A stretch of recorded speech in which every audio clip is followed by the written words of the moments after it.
Miss Diskaya, hindi po kita kilala. May tanong lang po ako sa iyo.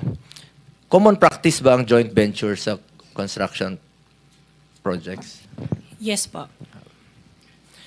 Alam mo ba ang proyekto ninyo na naiulat kasi ngayong araw, ngayon lang, na joint venture nyo raw po ang CLTG?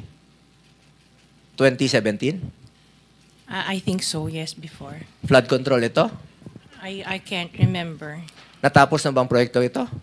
Alam ko tapos po yung mga project. Nagagamit na ito ng tao? I would think so, yes po. Kung meron pong pagkukulang o deficiencies or mali, ako mismo po ang magre-rekomenda sa committee ito. Nakasuhan kayo kahit kasama ang kamag-anak ko. Hindi lahat ng infrastructure projects may anomalya. Kailangan ng kahit ng anong bansa ang infrastructure para umunlad.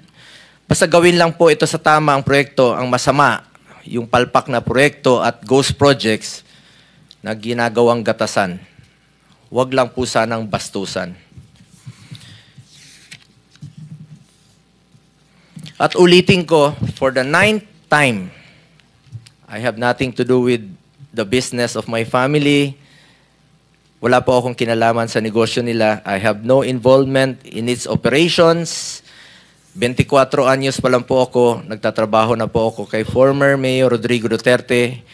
Hindi po nakakalapit sa akin ang pamilya ko para humingi ng pabor sa kontrata ng gobyerno. Yan po ang sinabi ko noon pa. I will resign kapag pumasok po sila sa City Hall or sa Malacanang. Paulit-ulit ko itong sinabi. Pag may gumamit ng pangalan ko, please consider it denied.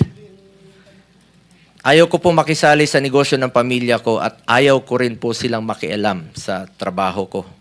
Sa totoo lamang po, mas nakakalapit pa sila sa ilang politiko, pero hindi po sa akin.